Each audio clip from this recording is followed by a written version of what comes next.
PTI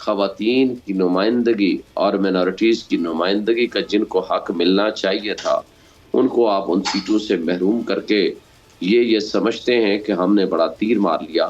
یہ تیر نہیں مار لیا. بیسیکلی یہ سارے ادارے اور اس ساری شخصیات اپنے آپ کو ایکسپوز کر رہی ہیں.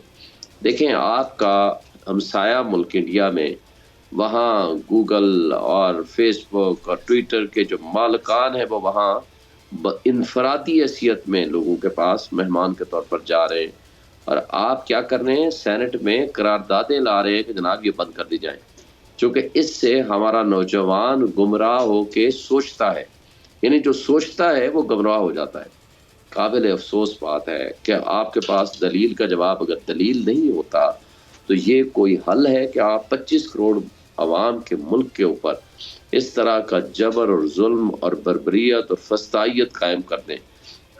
آج اگر 1400 سال بعد آپ یزیدیت کو یہ زندہ بتائیے گا کہ کرنا پی ٹی آئی کا جو کہ مطالبہ تھا مخصوص نشستوں کا فیصلہ ہونے سے پہلے وزیر اعظم نومینیٹ کرنا جو ہے اس کے حق میں نہیں تھے آپ لوگ, لیکن اگر دیکھا جائے جتنی لیڈ ہے 92 اور دوسری جانب 201 کی لیڈ ہے, تو اگر مخصوص نشستوں کا فیصلہ ہو بھی جائے 30-32 سیٹیں آپ کے پاس اگر آ بھی جاتی ہیں, اضافہ ہو بھی جاتا ہے, تو جو نتائج ہیں اس میں تو کوئی فرق نہیں نظر آتا. دیکھیں صرف مخصوص نشستوں کا تو نہیں ہے نا, آپ کی ہماری 180 سیٹیں ہیں. میں خود اسلام آباد سے جیتا ہوں 1,05,000 ووٹ لے کے, جنہوں نے ہمارے سے آدھے سے بھی کم ووٹ لیے ہیں, آدھے بھی نہیں لے سکے, ڈفرنس ہی اس سے زیادہ ہے. 30,000 42,000 ووٹ لینے والوں کو سیٹوں پہ بھیج دیا گیا, نیشنل اسمبلی کا ممبر بنا دیا گیا. ہماری تینوں سیٹیں اسلام آباد کی, باشمول میری سیٹ. یہ کانسٹیٹوئنسی میری جو ہے یہ جہاں آپ کے آفیسز ہیں اور جہاں یہ آپ کا پارلیمنٹ ہاؤس ہے, الیکشن کمیشن ہے, سپریم کورٹ ہے, پریزیڈنسی ہے, پرائم منسٹر ہاؤس ہے. پرائم منسٹر ہاؤس کے اندر میرا پولنگ سٹیشن تھا, وہاں سے بہت بڑی میں لیڈ سے جیتا ہوں. ایک پولنگ سٹیشن مدے مقابل نہیں جیتا. ہماری ساری سیٹیں اٹھا کر کے آپ نے اگر ڈاکو کے حوالے کر کے اور پھر ہم الیکشن کمیشن میں گئے, 90% پٹیشن اس کا فیصلہ ہی نہیں کیا انہوں نے. تاریخ پہ تاریخ دیتے چلے جا رہے ہیں اور وہ سہولت کاری کر رہے ہیں ان ریٹرننگ آفیسرز کی کرپشن کو. لیکن بات یہ ہے کہ یہ سارا کچھ اگر آپ کھولیں گے, آج بھی جوڈیشل کمیشن بنے اور ان کے فارم 45 کے مطابق فیصلہ کر لیں اور مخصوص نشستیں بھی اس کے حساب سے دے دیں, یہ لوگ تو نظر ہی نہیں آئیں گے. 17 سیٹوں والے کو اٹھا کر کے پرائم منسٹر بنا دیا. حکومتی موقف جان لیتے ہیں شیخ صاحب اس پر. ظفر اقبال ظفر جھگڑا صاحب جو ہے لائن پر آ چکے ہیں دوبارہ. اقبال ظفر صاحب, سر وزیر اعظم منتخب ہو چکے ہیں شہباز شریف, آگے کی کیا حکمت عملی ہوگی اور یہ جو فارم 45 فارم 47 کا جو معاملہ چل رہا ہے یہ کس جانب جاتا ہوا دکھائی دے رہا ہے؟ کیونکہ دوسری جانب جو اپوزیشن ہے ان کا یہ دعویٰ ہے کہ 180 سیٹیں ان کے پاس اگر فارم 45 کے مطابق فیصلہ ہو, فارم 47 کے مطابق آپ کے پاس ایک بڑی لیڈ ہے, 201 ووٹ حاصل کیے ہیں آج وزیر اعظم منتخب ہونے کے لیے شہباز شریف نے. تو یہ جو معاملات ہیں ان پر تھوڑی سی نظر ڈالیے گا اور آگے کی حکومت کی جو پالیسیز ہیں وہ کیا ہوں گی, کیونکہ ایک عام آدمی جیسے کہ میں نے پہلے ذکر کیا وہ منتظر ہے کہ اس کو کب ریلیف ملے گا اور کیا ریلیف ملے گا. جی دیکھیں آج جو کچھ ہوا وہاں پر, اور اللہ کے کرم سے شہباز شریف صاحب بڑی لیڈ سے منتخب ہوئے وزیر اعظم پاکستان. تو یہ ایک بہت ہی میں سمجھتا ہوں کہ پاکستان کے لیے ایک تاریخی دن سمجھتا ہوں اس کو, اور بہت مبارک دن سمجھتا ہوں کہ آج وہ جماعت پھر اللہ کے کرم سے حکومت سنبھال رہی ہے جس نے ان دا پاسٹ یہ ثابت کیا ہے کہ جب بھی مسلم لیگ نون کی حکومت آئی ہے تو اس ملک میں کام ہوا ہے, ایسا کام ہوا ہے کہ جس سے کوئی انکار نہیں کر سکتا. یہ جو ہمارے بھائی ہیں پی ٹی آئی والے, یہ خود بھی اگر آپ ان کے ساتھ کہیں بحث کریں تو یہ بھی انکار نہیں کر سکتے. اور خاص کر جب نواز شریف کے کاموں کی فہرست ان کے سامنے رکھیں اور پرٹیکولرلی موٹر وے کے ذکر آئے تو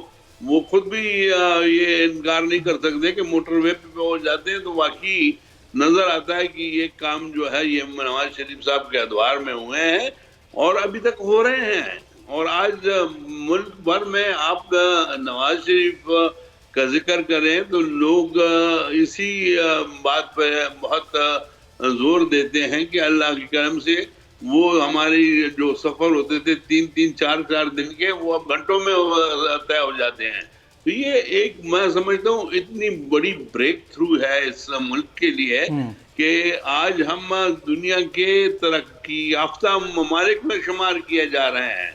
اور جو کچھ آج آپ نے تقریر سنی ہوگی شہباز شریف صاحب کی، بڑی سراسل تقریر تھی، اور اس میں انہوں نے ہر ایک چیز جو ہے اس کو پوائنٹ آؤٹ کیا ہے، رائٹ فرام جو ہماری سب سے بڑی ویکنس ہے وہ ہماری معیشت ہے.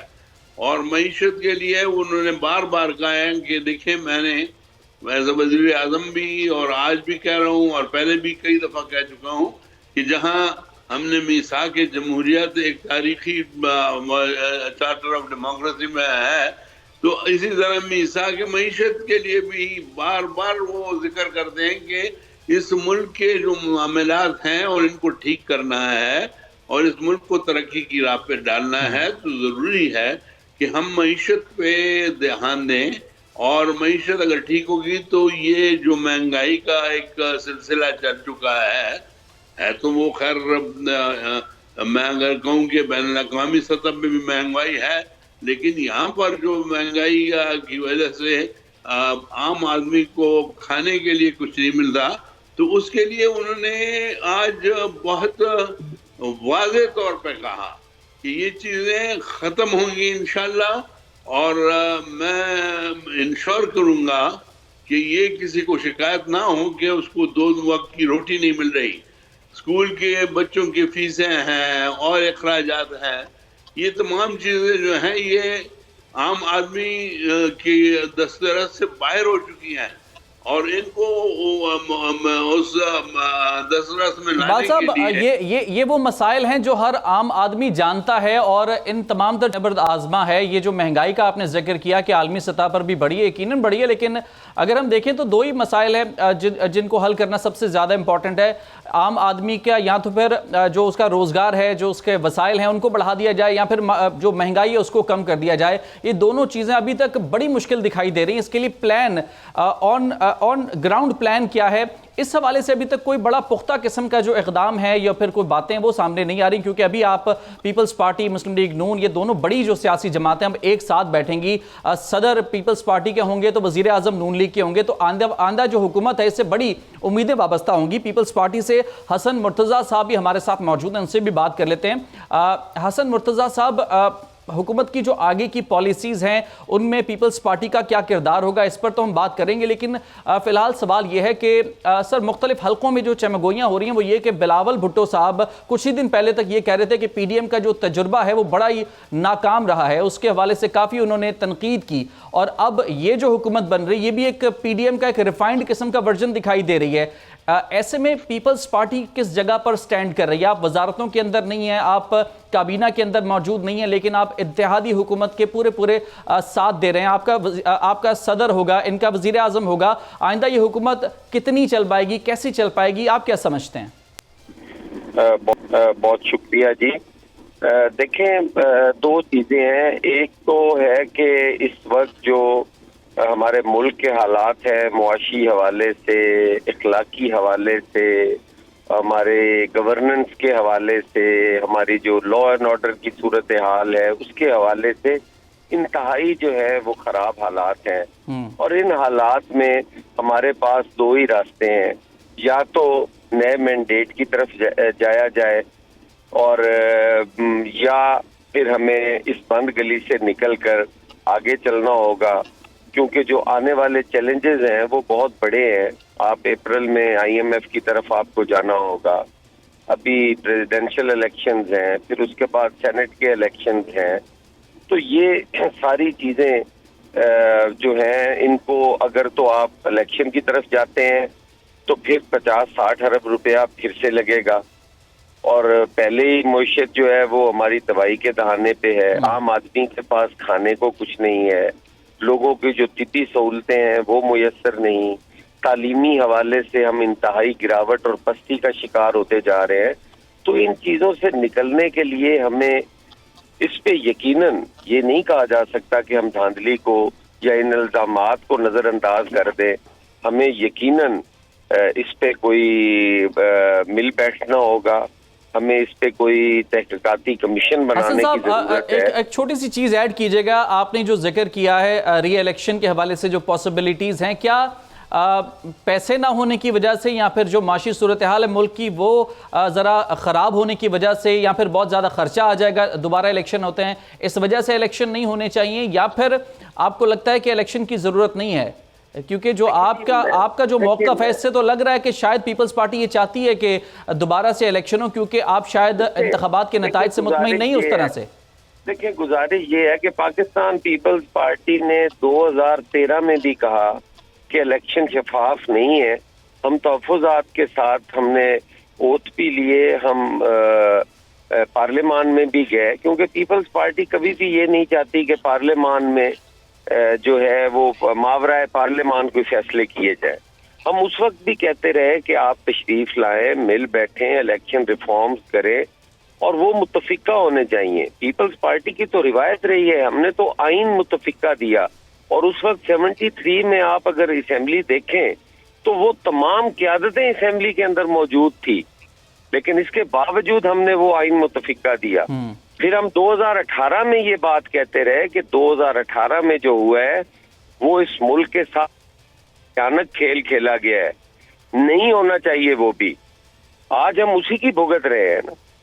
تو ہم یہ نہیں چاہتے کہ ہم ری الیکشن کی طرف جائیں. ہم کہتے ہیں کہ ہم سارے آن بورڈ ہوں, سارے سٹیک ہولڈرز ہوں, سارے محب وطن ہیں, کوئی تحریک انصاف والا غدار نہیں, کوئی پیپلز پارٹی والا غدار نہیں. اس ملک کے ساتھ سارے لوائل ہیں, یہ ملک ہے تو ہم سارے ہیں. ہمیں یہ چیز ماننی پڑے گی. ہم اپنے سیاسی مفاد کی خاطر ایک دوسرے پہ غداری تک کے الزامات لگا رہے ہیں. اس سے زیادہ اور انتشار اور تفریق کیا ہوگی ہماری؟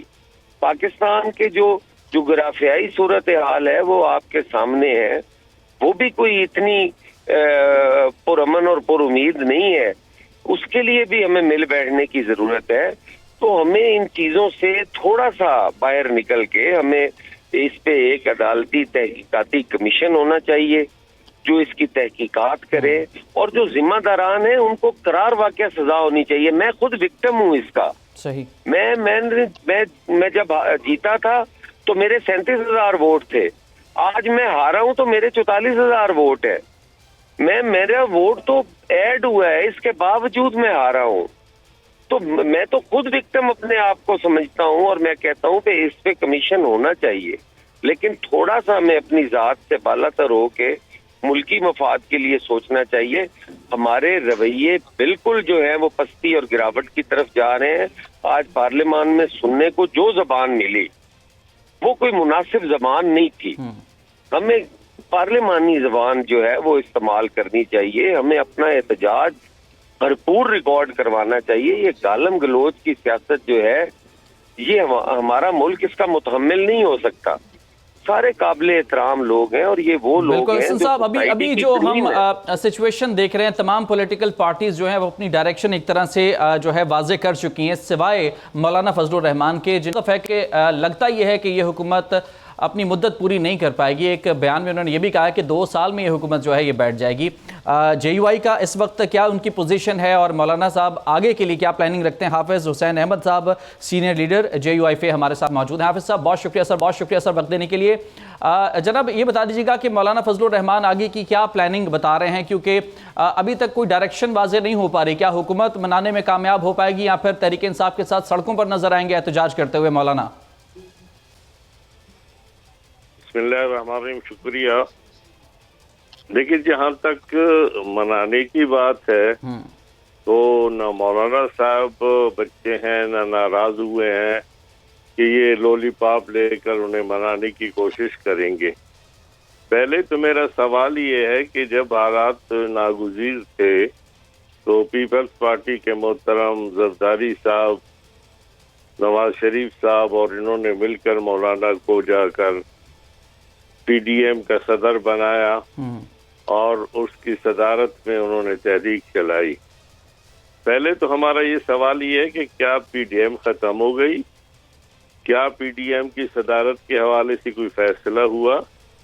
کیا پی ڈی ایم کے ہوتے ہوئے، مولانا فضل الرحمان صاحب کے ہوتے ہوئے، جناب نواز شریف صاحب جس طرح لندن سدھارے، پھر جب واپس آئے اور اس کے بعد 4 سال گزرے تھے، یہ اس وقت جو کچھ ہوا، جمعیت علماء اسلام کے رہنما مولانا فضل الرحمان کے لاکھوں ورکر جو ہے وہ 3 انہوں نے لانگ مارچیں کیے، 14 ملین جلسے کیے. تو ان تمام صورتحال کے باوجود جب وہ واپس آئے تو انہوں نے معاملات خود کہاں طے کیے؟ کیا لندن میں انہوں نے جس جناب باجوہ صاحب اور فیض حمید کے حوالے سے تقریر فرماتے تھے گجرانوالہ اور کوئٹہ کے جلسے میں کہ فوج کو کہا کہ بغاوت کریں، اور اس کے بعد وہ تشریف لانے سے پہلے انہوں نے بک مکاؤ کیا اور اپنے تمام بڑے بیٹے ہیں ان کے ہمارے محترم، ان کو بلا کر قرآن پاک کے پہ حلف دلایا کہ ہمارا معاملہ ساڑی گل ہو چکی ہے، اور اس کے بعد انہی لوگوں نے اسی جناب باجوہ صاحب کو ایکسٹینشن دے دی. اور اس کے بعد جب واپس آئے تو پھر آپ دیکھیے کہ مولانا فضل الرحمان کو نظر انداز کیا گیا.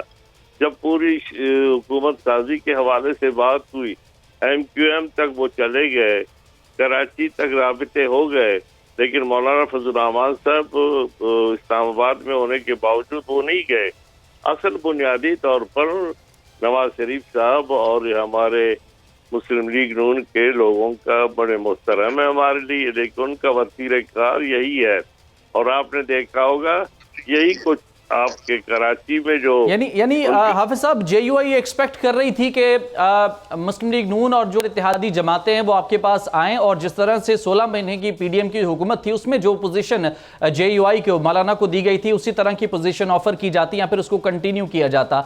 ایک بریک لیں گے اور اس کے بعد ہم بات کریں گے کہ ابھی تو ابتدائے عشق ہے، آگے 5 سال کا سفر ہے. دیکھنا یہ کہ بڑی مشکل فیصلے کرنے پڑتے ہیں. کیا یہ تمام تر اتحادی ایک پیج پر آ پائیں گے یا نہیں؟ ایک بریک لیں گے جس کے بعد ڈسکشن کو کنٹینیو کریں گے. کیپ واچنگ بول نیوز.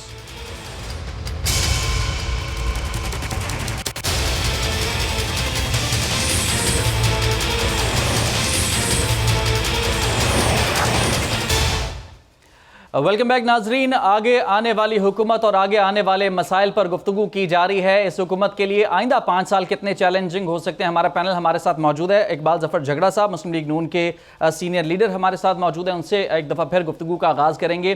آئندہ آنے والی جو حکومت کے لیے جو مسائل ہیں اس کے حوالے سے پلاننگ کیا ہے؟ آن گراؤنڈ ہمارے پاس کیا پلانز نظر آئیں گے؟ اور خاص طور پر یہ جو مخلوط حکومت ہے کیا یہ مل کر بڑے فیصلے کر پائے گی؟ کیونکہ بڑے مشکل فیصلے کرنے پڑیں گے معیشت کی بحالی کے لیے.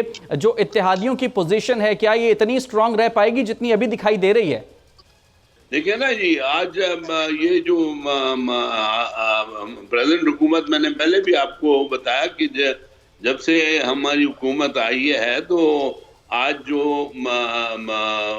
تقریر کی ہے میاں شہباز شریف صاحب نے اپنے منتخب ہونے کے بعد، تو اس میں انہوں نے یہ جو آپ نے سوالات کیے ہیں اس میں سے کوئی ایسی چیز انہوں نے نہیں چھوڑی جس پہ انہوں نے بڑی سیر حاصل گفتگو نہیں کی، اور اس کے تمام چیزوں کے حل یعنی میں نے آپ کو کہا کہ میثاق کے معیشت سے لے کر آگے وہ چلتے گئے کہ ہمارے اس وقت جو مسائل ہیں، چاہے وہ ہماری بجلی کے مسائل ہیں یا گیس کے مسائل ہیں، جس سے پریشان ہے عوام کی اس وقت بہت بڑی پریشانی جو ہے وہ آپ دیکھ لیں تو بجلی کے بلوں کی وجہ سے ہے اور گیس کی بلوں کی وجہ سے ہے اور بجلی کی لوڈ شیڈنگ وغیرہ کی وجہ سے ہے.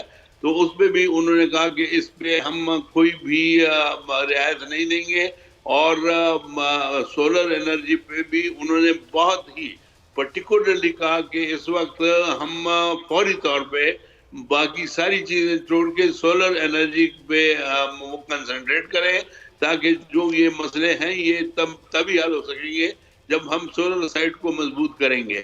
تو یہ ایک بہت بڑا اور اہم قدم ہے جو اٹھایا جا رہا ہے.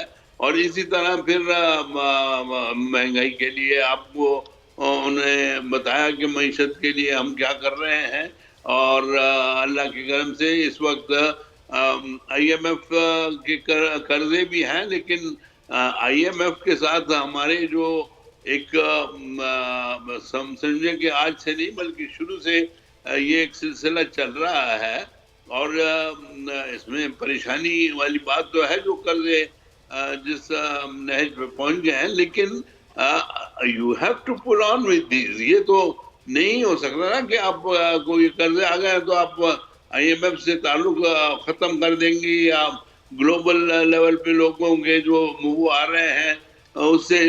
دیکھیں اس وقت اللہ کے کرم سے آپ آج بھی ذکر ہوا وہاں اس میں بھی کہ آپ اپنے دیکھ رہے ہیں جو اسلامک کنٹریز ہیں، سعودی عرب ان پرٹیکولر بہت واضح طور پر وہ ہمیں کر رہے ہیں، سپورٹ کر رہے ہیں، اور ساتھ ہی دوسرے جو عرب ممالک ہیں وہ بھی ہمارے ساتھ پورا وہ رکھنا چاہتے ہیں. ساتھ ہی ساتھ چائنا کا دیکھ لیں رول، چائنا کا بہت اہم رول ہے. یہ جو معیشت ہے اس کو ٹھیک کرنے کے لیے چائنا ایک بہت اہم کردار ادا کر رہا ہے. اور ہمارے آپ دیکھ لیں سی پیک کے جو پروجیکٹس ہیں اور سی پیک جو جس طریقے سے جا رہی ہے وہ بھی ایک ایسا پروجیکٹ ہے جو کہ اس سے کوئی انکار نہیں کر سکتا. اقبال صاحب، یہ جو اس وقت ہم ملک کی معاشی صورتحال دیکھ رہے ہیں یہ یقیناً نارمل سچویشن تو نہیں ہے، اس میں بڑے چیلنجز ہیں اور ان کو حل کرنے کے لیے بڑے سٹیپ بھی لینے پڑیں گے. ایک تو حکومت ایسی ہے جو کہ کسی ایک جماعت کی نہیں ہے، یہ مخلوط حکومت ہے، اور وہ تمام سیاسی جماعتیں ایک ساتھ اتحاد کر کے بیٹھی ہیں جو کہ ماضی میں ایک دوسرے کے ساتھ بڑے بڑے اختلافات رکھتی تھی. پھر بڑی سخت قسم کے اپوزیشن کا سامنا آپ کو کرنا پڑے گا، کیونکہ سنی اتحاد کونسل جو کہ اصل میں جس کے اندر پی ٹی آئی کے جو اراکین موجود ہیں، بڑی سخت قسم کی آپ کو اپوزیشن کا سامنا بھی کرنا پڑے گا. شعیب شاہین صاحب، پہلے تو میں معذرت چاہتا ہوں سر، آپ کچھ کہنا چاہ رہے تھے، آپ اس کو بھی ایڈ کیجئے گا. پلس سوال یہ کہ ابھی جو اتحادی حکومت ہم دیکھ رہے ہیں، یہ جو اتحاد ہے اسے کہا جا رہا ہے کہ کوئی نیچرل اتحاد نہیں ہے، یہ وقتی طور پر اتحاد ہے، آگے جا کے شاید مسائل پیدا ہو سکتے ہیں جس کو ڈینائی کیا جا رہا ہے فی الوقت اتحاد کی جانب سے. اپوزیشن کی طرف سے آگے کی کیا پلاننگ ہے؟ کیونکہ ملک کی معاشی جو صورتحال ہے اس میں یقیناً تمام تر سیاسی جماعتوں کو مل کر کردار ادا کرنا ہوگا. یہ آپ کی جماعت کے بڑے بڑے جو لیڈران ہیں وہ بھی اسی بات پر ہمیشہ زور دیتے آ رہے ہیں کہ ملک کے لیے مل کر فیصلے کرنے ہوں گے تمام حکومتی اور اپوزیشن جماعتوں کو. اب آگے کے لیے جو معاشی پالیسیز ہیں، کیا لگتا ہے کہ ان پر پریکٹیکلی عمل درآمد ہو پائے گا جو پلانز بتائے جا رہے ہیں حکومت کی جانب سے؟ دیکھیں، پہلی بات تو یہ ہے کہ میں آپ کو صرف یہ کہنا چاہ رہا تھا کہ ترتیب آپ کی یہ ہے کہ پہلے مجھے آپ نے ٹائم دیا، پھر پی ایم ایل این کو دیا، پھر آپ نے پیپلز پارٹی کو دیا. میں معذرت چاہتا ہوں. میں صرف یہ کہنا چاہ رہا تھا، کوئی بات نہیں. دوسری بات دیکھیں، آپ کے سوال کی طرف آنے سے پہلے میں ذرا اپنے جگڑا صاحب کی دونوں دفعہ جو آپ نے ان کو ٹائم دیا ان کی بات کا جواب دے کے پھر میں حسن صاحب کی بات کی طرف بھی آتا ہوں. جو انہوں نے پہلے کہا ہے کانٹراڈکٹری، بڑے احترام کے ساتھ میں ان کا جواب دوں گا. انہوں نے خود سیلف کانٹراڈکٹری بات کی ہے. ایک طرف تو کہا ہے کہ جناب پی ایم ایل این ماضی میں اقتدار میں رہی ہے تو انہوں نے ایک ڈیولپڈ کنٹری میں شامل کر دیا ہے پاکستان کو. پھر خود کہہ دیا آج بھوک ہے، ننگ ہے، معاشی تباہی ہے، بجلی کے بل دینے کی پوزیشن میں لوگ نہیں ہیں، بچوں کے فیسیں دینے کے قابل نہیں ہے، گیس کے بل اتنے بڑھا دیے. دیکھیں، آپ پی ٹی ایم 1 کی صورت دیکھ لیں. پی ٹی ایم 1 سے پہلے 6.1% یا 6.2% جی ڈی پی تھی جو ان کے اپنے اعداد و شمار بتاتے ہیں.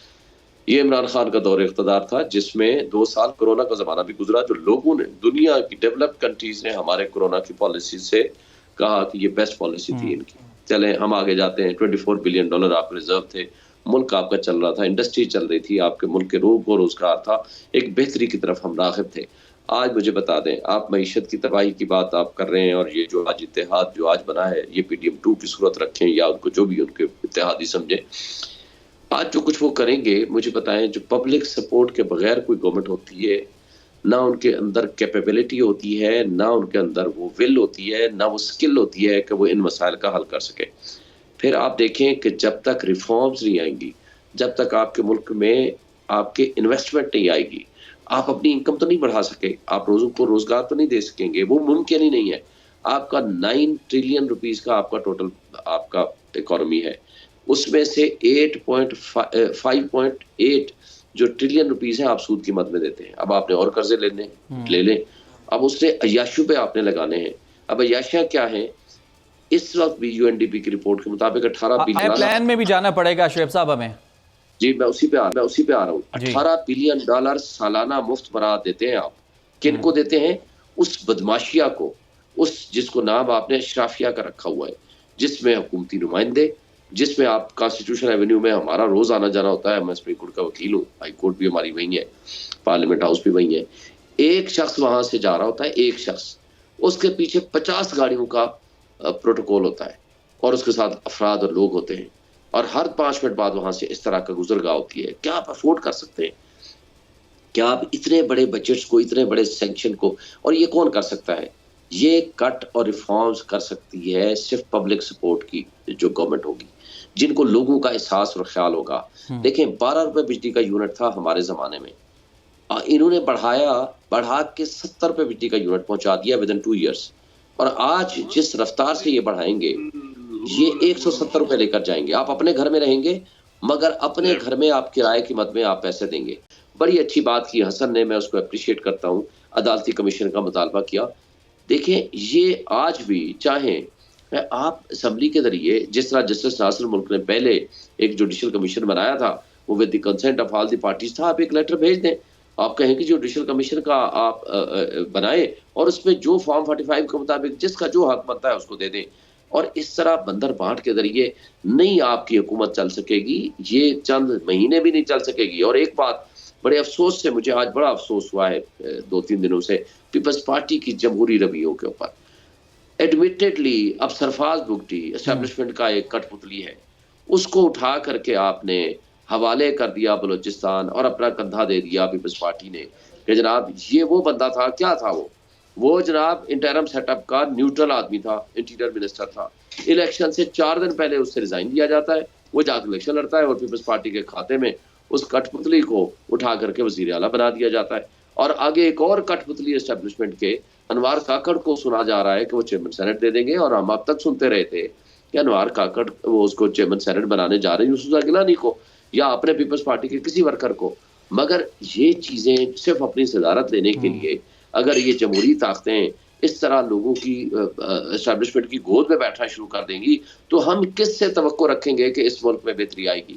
اس ملک میں بہتری نہیں آ سکتی. صاحب یہاں پر یہ رسپانس لینا چاہوں گا میں پیپلز پارٹی کا اس تمام تر سچویشن کے اوپر. حسن صاحب, یہ جو گفتگو کی جا رہی سرفراز بگٹی صاحب کے حوالے سے, پھر چیئرمین سینٹس کے حوالے سے کہا جا رہا ہے کہ جی ان آئینی عہدوں کا جو ہے یہ تمام تر بٹوارہ کیا جا رہا ہے آصف زرداری کو صدر مملکت کی نشست پر بٹھانے کے لیے. اس پر کیا رسپانس دینا چاہے گی پیپلز پارٹی؟ دیکھیں پاکستان پیپلز پارٹی کے جمہوری رویوں پہ تو اعتراض ہو سکتا ہے, کیونکہ وہ ایک جمہوری پارٹی ہے اور ہر آدمی کو اس پہ اعتراض کرنے کا حق ہے. شعیب صاحب بڑے ہی قابل احترام ہیں, سینئر ہیں, اور قانون کو سمجھنے والے آدمی ہیں. وہ یہ ساری چیزیں اگر ان کی ایک لمحے کے لیے درست بھی تسلیم کر لی جائیں کہ یہ خراب ہونے جا رہا ہے, تو ملک تو ان کا بھی ہے نا, ملک ہمارا بھی ہے. میں تو اور پاکستان پیپلز پارٹی تو یہ بات کہتی ہے کہ یہ چیزیں ہم نے ریفارمز لانے ہیں نا. ہم کوئی عسکری قوت تو نہیں ہے, ہم تو سیاسی کارکن ہیں. ہم نے کوئی بندوق کے ذریعے تو یہ ریفارمز نہیں کرنے, ہم نے تو ڈائیلاگ کے ذریعے کرنے ہیں. ہم مل کے بیٹھیں گے, ہمارے ویوز شیئر ہوں گے, ہماری گفتگو ہوگی, آگے بڑھے گی. اور ہمارے ملک کے اندر ایک سسٹم موجود ہے, عدالتیں بھی ہیں, ان میں ریفارمز کی ضرورت ہے. تو ریفارمز سیاسی کارکنوں کے یا قیادت کے بیٹھنے کے بغیر نہیں ہو سکتا. ہمیں انتشار کی سیاست سے واپس آنے کی ضرورت ہے. سرفراز بگٹی پہ ان کے تحفظات ہوں, وہ اپنی جگہ ہیں, بالکل ان کے تحفظات سر آنکھوں پہ, لیکن وہ بیٹھیں گے تو یہ بات ہوگی نا. اب یہ کہتے رہیں کہ وہ خرابی ہے, وہ خرابی ہے, وہ کٹ پتلی ہے, وہ اسٹیبلشمنٹ ہے. اسٹیبلشمنٹ بھی ہماری ہے, سارے ملکوں کی اسٹیبلشمنٹ ہے, لیکن انہوں نے اس کو درست کی ہے نا. اگر ہماری پیپلز پارٹی کا, بلکہ بی بی شہید کا یہ ہوتا تھا, وہ کہتی تھی کہ ہم پولیٹیکل لوگ ہیں, ہم نے سپیس گین کرنی ہوتی ہے, جتنی سپیس ہم گین کریں گے اسے آکوپائی کریں اور اگلی جدوجہد کریں.